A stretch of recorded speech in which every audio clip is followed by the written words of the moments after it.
भगवान का दास बन जाना चाहिए। और दास हम बनेंगे कब?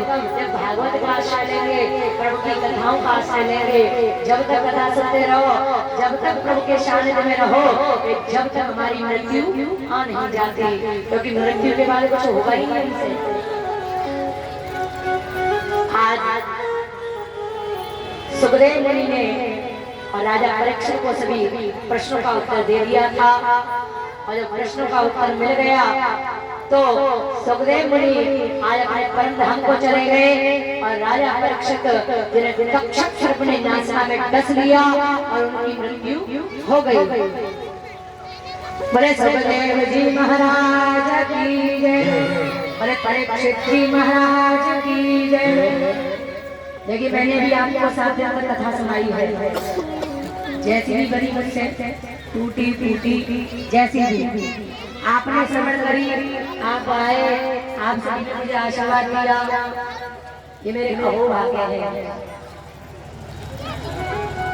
कहते हैं ना कि घर में अगर कथा भी होती है सत्यनारायण भगवान की, तो पंडित जी को कभी खालियां नहीं जाने देते थे।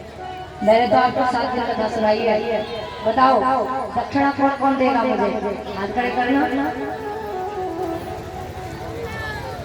आधे में से भी आधे, चौथा हिस्सा 25%। डर रहे हैं ऐसा ना हो कि प्यासी हमसे 1 लाख 2 लाख ना बने है। लेकिन दक्षिणा जरूरी नहीं होती कि दंगा में दी जाती है ना। दक्षिणा में आप कोई वचन भी दे सकते हो। देखिए मैंने पूर्णतः प्रयास किया कि आपको खूब आनंद आए 7 दिन। एक मुझे तो बहुत आनंद आया आप सभी के बीच में, और 7 दिन ऐसे निकल गए। पता है जिस घर में हम रहते हैं ना, जिस घर में हम रहते हैं और उस घर के जो सदस्य हैं, उन सदस्यों ने मुझे ये महसूस नहीं होने दिया कि हम 7 दिन कहीं और किसी के घर में रहे। और पता है वो माता मुझसे ये कह रही थी कि व्यास जी एक बात पूछूं? मेरे हाँ, मेरे लड़के गोपाल जी को स्नान कराया सुबह सुबह, तो मैया कह रही थी व्यास जी एक बात बताओ, तुम तो कल चले जाओगे, लेकिन चले जाने के बाद अगर मैं मर गई तो क्या तुमको दुख होगा? ये प्रश्न जिसका उत्तर मेरे पास में कुछ भी नहीं था। एक ने कहा व्यास जी तुम चले जाओगे हमें अच्छा नहीं लगेगा, और कभी तुम्हारी भागवत नहीं हुई यहाँ पहाड़ी क्षेत्र में भागवत के बिना आ जाओगे। तो मैंने कहा जैसी ठाकुर जी की इच्छा होगी, अगर यहाँ आपका प्रेम खिंचलाया तो अवश्य आएंगे। मेरे कहने का तात्पर्य है कि 7 दिन मुझे उस परिवार से बड़ा प्रेम मिला, आप सभी से बड़ा प्रेम मिला। मुझे बहुत अच्छा लगा आप सभी के मध्य में आकर के, और पूर्ण प्रयास किया कि मैं आप सभी को खूब आनंद से कथा सुनाऊं। उसे जैसा बना आप सभी को मैंने श्रवण कराया। दक्षिणा स्वरूप में मुझे केवल इतना चाहिए कि जो माताएं बिना सुने छोटी छोटी बातों पर अपने घर में अपने माँ बाप से, अपने पति से, अपने बच्चों से क्लेश करती हैं, वो क्लेश करना बंद कर दें। क्योंकि क्लेश जो होती है ना, वो सर्वनाश की जड़ होती है। इस बुरी आदत का त्याग करें। जो भाई बंधु, जो चाचा बाबा ताऊ इत्यादि सभी भक्तगण अगर कहीं भी किसी कोने में हमारी जिंदगी में कोई व्यसन आ गया है, जुआ शराब इत्यादि, तो आज भागवत में संकल्प ले ले कि हम आज से सब छोड़ देंगे। ऐसा नहीं कि पांडाल में बैठे उन्हीं से कहना है मेरा, कोई ऐसा थोड़ी है कि पांडाल में जो बैठे हैं वो करते होंगे, ऐसा नहीं। ये आवाज दूर दूर तक जा रही है। ये भागवत का संकल्प है। अगर हम अपनी बुरी आदत का त्याग कर देते हैं तो उस बुरी आदत को त्यागने से बहुत लोगों की जिंदगी बन जाती है। ये भागवत में सिखाती है कि केवल सुनना ही भागवत का अर्थ नहीं है। भागवत का अर्थ है पहले सुनो, फिर मनन करो, और फिर अपने जीवन में धारण करो। भले आपने 7 दिन में 4 शब्द ही क्यों न धारण किए हो, लेकिन मेरी गारंटी है वो 4 शब्द आपके जीवन को बदल देंगे। अगर आपने अपने जीवन में उन शब्दों को उतारा तो। हमारी इस युवा समिति के द्वारा 5 वर्ष से श्रीमद् भागवत महापुराण और धार्मिक कार्य होते चले आ रहे हैं। सभी का सहयोग रहता है।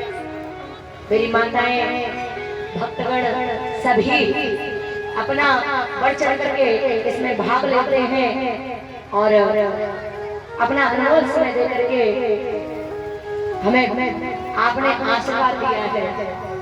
देखिए, मैं बहुत प्रसन्न हूँ कि हमारे भक्तगण आज बड़ी से बड़ी संख्या में यहाँ पधारे हैं और रोज ही आते हैं, रोज ही आते हैं। आगे की जो कथा इससे आगे की कथा है वो 14 तारीख से अजमेर से आगे 40 किलोमीटर विजयनगर पड़ता है और विजयनगर के पास में एक गांव पड़ता है जिसका नाम है केलू गांव। उसमें श्रीमद् भागवत महापुराण का आयोजन है और जिस किसी को भी अगर श्रीमद् भागवत महापुराण से जुड़ना है, सुनना चाहते हैं तो मेरे नाम से आरती शाश्वत बालीदास के नाम से फेसबुक और यूट्यूब चैनल भी चलता है, तो आप लोग उससे जुड़ सकते हो और घर बैठे बैठे आनंद लेते रहना, सो मत जाना सुनते सुनते, है ना।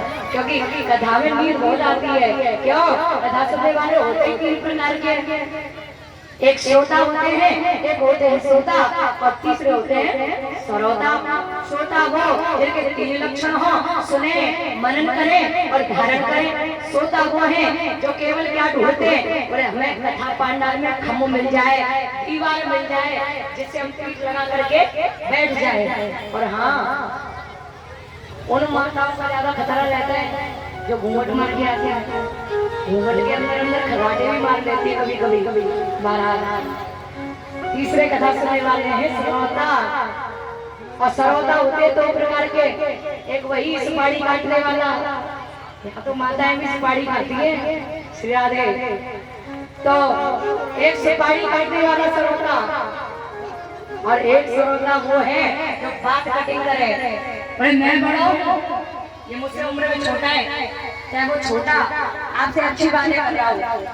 देखिए, कभी कभी अभिमान को त्याग देना चाहिए कि हम बड़े हैं। शायद ऐसा भी हो सकता है कि हमसे छोटी उम्र का ऐसी बातें कर रहा हो कि जो कभी हमने अपने जीवन में न सोची हो। लेकिन श्रोता का काम क्या है? अच्छी बात नहीं श्रवण करेगा, वो इसलिए आएगा कि व्यास जी के मुंह में से एक ऐसी बात निकले जिसे मैं कैच करूं। देखो 99 बातें उसने त्याग की, लेकिन एक बात, ये मांस की जो दिव्या है ना, ये मांस की दिव्या है तो मांस की कभी न कभी तो करेगी, कोई न कोई बात ऐसी निकलेगी और श्रोता उसे पकड़ लेगा, फिर करेगा कुतर्क, है ना। तो हमें क्या बनना है? श्रोता। श्रोता बनना है, श्रोता नहीं। तो जिनको कथा से जुड़ना हो वो चैनल से जुड़ सकते हैं और आनंद लें भगवान की कथा का। आइए, कथा विश्राम की ओर है और हमारे जिनके घर हमारा निवास स्थान रहा, वैसे तो मुझसे किसी ने कहा नहीं है, लेकिन फिर भी हमारे जो मनोज पाटिल जी के